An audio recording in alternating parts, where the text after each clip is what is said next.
Studio. Makebi, thank you so much for making time for us, and condolences to the family on the passing of the former president. Thank you very much, and thanks for having me. Condolences to the people of South Africa on the death of the former deputy president, President David Mabuza. Thank you. We convey our heartfelt condolences. We spoke to the Zambian government on Tuesday about this impasse, and they suggested that there was interest from the Zambian government to have negotiations with you as the family to try and find common ground. Have there been any negotiations lately with the government? Lately, there have not been any negotiations with the government.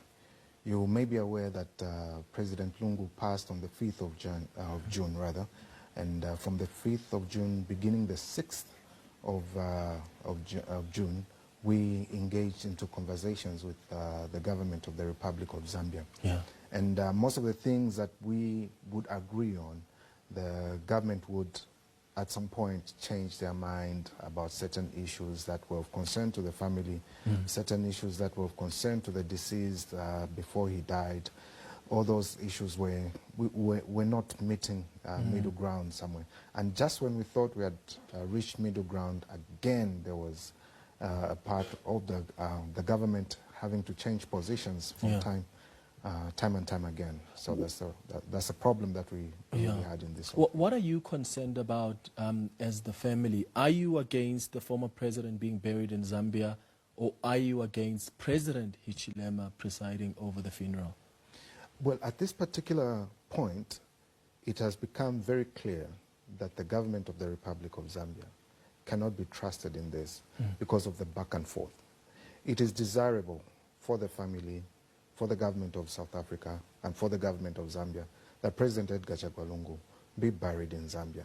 But after these conversations and negotiations, bringing in mediators from different countries to try and speak to the government and also speak to the family, it has become increasingly apparent that the government cannot be trusted, such that even if we got into negotiations right now, we wonder the sincerity of those negotiations, because we are aware that the moment we step onto Zambian soil, things will change, and the Zambian government will renege on what exactly they will have undertaken. What guarantees would you like as a family to be comfortable with allowing the former president to be transported to Zambia for burial? Well, currently there are no guarantees that we're expecting from the state, especially that you may have noted that the national mourning was supposed to have ended on the 23rd of June, but on the 18th of June, upon that misunderstanding, the president stood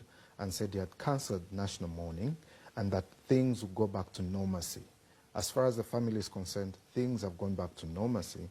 Normalcy means national mourning is not there, and they are free to do as they please privately as a family. But you saw how that a day later, a spokesperson from State House sought to clarify the end of national mourning, to say, no, it hasn't ended, it has actually been extended, when in fact it had ended. So all that is showing that these are perhaps untrustworthy people that we're dealing with, and that trust has been broken between the state and the family. So to be clear, as the family, you are not necessarily against the former president being buried in Zambia? We're not necessarily against the former president being buried in Zambia, but what is of concern right now is that it will be a mockery for this administration to be the ones to put him to rest. To rest. Because everything that they have done in the recent past has shown that they can't be trusted. And what the family wants is a dignified send-off. A dignified send-off cannot occur in a climate where all the state machinery, or indeed the media, has been weaponized against the family, making the family look as though they're the villains in all these negotiations, the ones that have been unreasonable. And with that, the picture that it gives is that they don't care about what the family thinks. It's a PR stand for the government. It's about the government wanting to look good, not embarrassing themselves in this particular region. The president was on TV saying that if we don't bury President Edgar Lungu, it will be an embarrassment. That should not be his concern.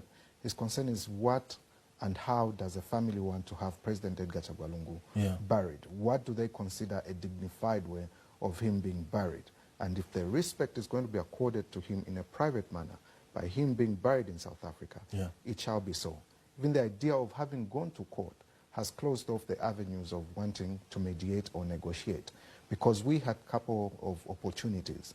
President Bakili Muluzi was our mediator in this whole thing, and we were having discussions back and forth. Okay. And if the government was truthful, they would tell you that things that were agreed between the president and President Bakili Muluzi that were communicated to the family, the president changed his mind later on, and we're not able to get back to where we started from. There have been other presidents, by the way, that have been involved in this process, and this process has failed simply because the government has been changing positions at any given time. Yeah. And you see, if former presidents and other presidents have been engaged